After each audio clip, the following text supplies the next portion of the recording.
Welcome back to the Fix Washington Podcast. I'm your host today, Peter Abbarno, here in the beautiful 20th Legislative District at the Port of Kalama with State Representative Ed Orcutt, also of the 20th District. Hey, Peter. How are you? I'm doing great. Great to be here. Thanks for coming down. It is great to be here in Kalama. We are having a series of interviews all over Washington State with our legislators back home in the communities during the interim to find out a little bit more about your community, but also what you do in the interim and how it impacts what you're going to be doing in the upcoming legislative session.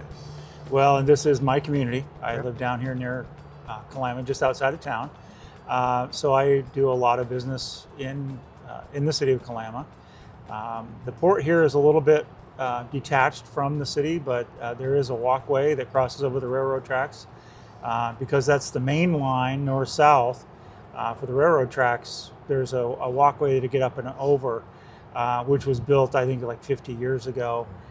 They're working to, we worked on a project together that they're going to be starting on very soon to replace that walkway with one that has got wheelchair accessibility so that more people can get across. They built some of the things down here at the port with the intent of people being able to easily get across and get into town, so people can come in on the boat on tours, stay at the Harbor Lodge, but still be able to get downtown. Yeah, and then connect downtown with the shopping that's here at the timber market.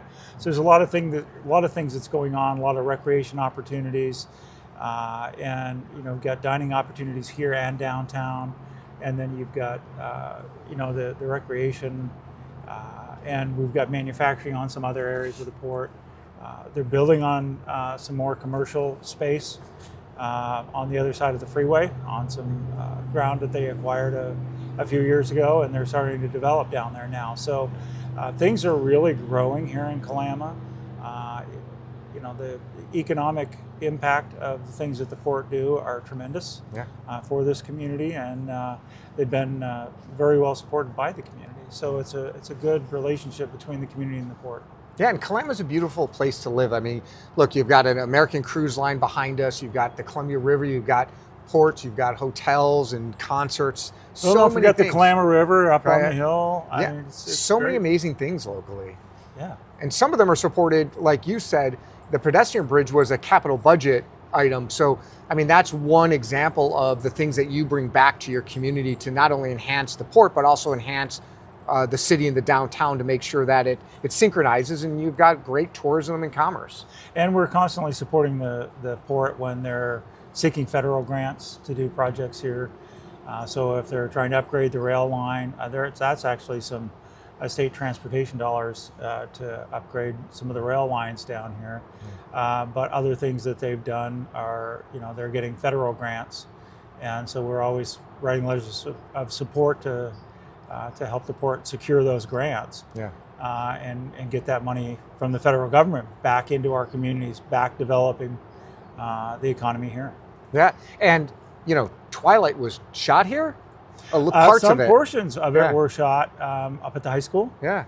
There were a couple of scenes in Twilight that I recognized were up at the high school. Yeah. So that's very cool. Yeah, it's very cool. Yeah, and I know that we've all been very supportive of that movie tourism here in the state of Washington. And whenever you can highlight your own hometown or places you represent in movies, it's extra special. Yeah, and what people don't realize a lot of times with some of the movie and filming is they think of Hollywood. Yeah. But there are so many people that benefit when those movies and TV shows and commercials are actually produced here in the state of Washington, because there's a lot of crew that's necessary, and they don't bring all that crew with them.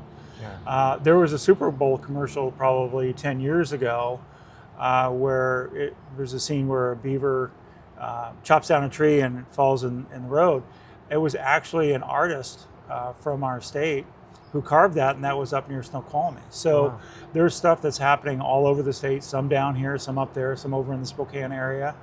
And we've heard stories from people that, there was one company that was a machine shop, and they were helping with, support for one of the productions over there.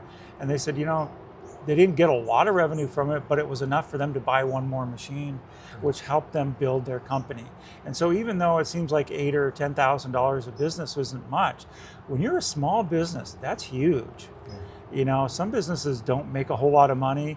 Some are right on the margins. So that little bit extra that comes in, that's their difference between profit and not. Yeah. They're the difference between being able to grow and not. Well, I mean, I think this is a perfect segue, talking about revenue and budgets. We left the session a little worried about the largest tax increase in the state's history. We were worried about revenue. A new revenue forecast came out this summer. Tell our Fix Washington podcast listeners a little bit about that revenue forecast. So I was really concerned with the budget the way it was passed. Right. When we saw the outlook on the budget, it showed that we were going to have a $220 million ending fund balance at the end of 2027. So it's a biennial 2-year budget. Starts on July 1st of this year and goes through June 30th of 27. And it showed the ending fund balance there would be about $225 million. On a $78 billion budget, only a $220 million ending fund balance. Well, when you see revenues, forecasts can vary by $200, $500, $700 million in a single forecast. Right. $200 million is pretty scary. Yeah. When the governor was done with his vetoes, we saw that that ending fund balance was down to $80 million. The revenue forecast just came out, and despite $9 billion in tax increases being factored in over the 4 years, it's now going negative. Yeah. In fact, at the end of the first biennium, we got a little bit of a boost in the biennium that we're about to complete now. So we got a little more revenue for the beginning fund balance for the next biennium. That puts us up over, I think, about $2.3 billion we're going to start with. And by the time we get done, the ending fund balance will be $2 million. Wow. Just $2 million. And when we get into the next biennium, it's projected to be 440 and 330 million in the negative. So there is clearly going to have to be some work to fix that. The good news is that we don't get into those low numbers and deficits until the second year of the biennium and the next 2 years. The first year of the biennium, we're still actually okay. We still have a fairly decent reserve. So we've got some time to get in there and get it done. We could do a special session. That would get it done sooner. That would be less work that needed to be done. But I think the governor is still looking to his agencies to make some cuts, make some adjustments, find some savings. So I'm not sure we really need to put everybody into special session just yet. But if the revenue forecast in September or November is down again, then clearly we're going to need to do something sooner rather than later.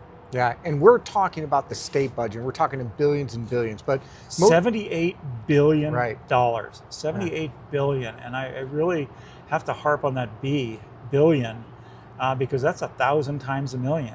It's a huge number, and every now and then I just have to write it out just to remind myself how big of a number that is and how much money that we've been entrusted by the taxpayers of this state. And I just don't feel like we're doing a good job spending. Well, and when you're in your community, I mean, sometimes when we talk about in the tens of billions of dollars, it's hard for people to appreciate and fathom, like, what is that like? But are you hearing it from working families and seniors that their budgets are also being constrained due to kind of the expenditures you talked about? Oh, I hear it all the time from my constituents. I hear it a lot from seniors that are really concerned about what's happening to their property taxes. Yeah. And we didn't have a big jump in property taxes this year. The move to go from a 1% limit on the increase to 3% actually got taken out at the last minute, thank goodness. Unfortunately, they still had a provision in there that would allow school districts to go and collect more money through levies. Well, the people that I'm hearing from when I look at their tax bills, that's what's getting it. That's where a lot of the increase already is. And I've seen some people with 20%. I've even seen a 67% increase in taxes in 1 year, from $3,700 to $6,200 in a single year. 2 senior citizens, both that are disabled. and they don't qualify for any of the tax exemptions. So it's really hard on a lot of those folks, and the taxes are rising way too fast. Now you look at all the costs with all the different taxes that have been built into this proposal, all the taxes are going to go up. And that's just the operating budget. Start looking at the transportation budget. We're already paying about $1.25 above the national average. And let's not forget, our average price goes into calculating the average national price. So we're skewing that high, and then we're still $1.20 above it, $1.25. So the CCA, Climate Commitment Act, sometimes referred to as the hidden gas tax, that's going up. The recent auction shows that could be another 6 cents. So 6 cents a gallon from that, 6 cents from the gas tax. Oh, and by the way, the gas tax, they've indexed that to inflation, and they've just set that as a 2% automatic inflator on the gas tax every year. So they don't have to come back and vote to increase it. It will just naturally increase. So gas taxes will go up every single year. And so gas is going up, property taxes are high, groceries are going up. So looking forward to the 2026 legislative session, what do you want your constituents to focus on? I mean, what are you going to be working on, and what do you want them to think about as you're going forward to do the work on behalf of them? Well, we're going to be looking at a deficit out in the next biennium, and how are people going to solve that? How are the budget writers going to solve that? And my concern is, are they going to just throw another tax out there? They did pass a tax in the Senate on the very last day of session, but it didn't have time to get through the House. Well, is that going to be one of the first things they do in the next session, is pass a new tax? Right. And my concern is that's probably where they're going to go. What other new taxes they could come up with, or tweaks to existing taxes, that's something that we talked about with the gas tax. That's not a new tax, but it's an increase in an existing tax. On automobiles, right now you pay 0.3% more than the standard sales tax in the area because it's automotive related. That actually is now not going to be 0.3%, it's now going to be 0.5%. So those are areas where they're increasing the tax. But yeah, they do come around with new taxes too. And ultimately, all of these taxes end up hurting working families. Because when you do an increase on B&O taxes, one of the big ones, any business that you go to now has higher taxes. They've got to pass that on. They cannot absorb it all. And so that comes out in higher prices, higher costs for services. It just all comes down eventually to the consumer, the end user, and they're the ones who can least afford it. Well, if somebody wants to get a hold of you, learn more about your priorities, and share their views, not only maybe ideas for legislation, but their views on upcoming legislation, how could they get in contact with you? The best way is to email me, because I do have email on my cell phone, and when I sit down on my computer, I'm looking at going through all the emails that I'm getting, and it's easier to forward something to one of my staff members to get a little bit of more information, so that I can give as informed a response as possible to the constituent.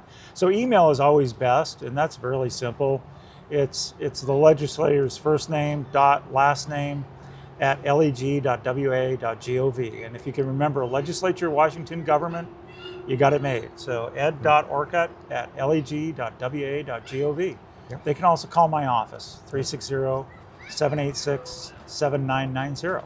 Well, they can also jump on your website at representative@orcutt.com, or if they want to learn all about our House priorities, if you're listening, Fix Washington Podcast, you can always go to houserepublicans.wa.gov, learn more about Representative Orcutt and all our legislators and their priorities and our caucus priorities. And I want to thank you for inviting me here to Kalama. It's beautiful, a vibrant port and beautiful waterfront, and thank you very much. Thank you.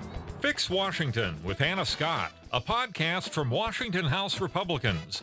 Go to our website, houserepublicans.wa.gov. Find us on Facebook, X, Instagram, and YouTube.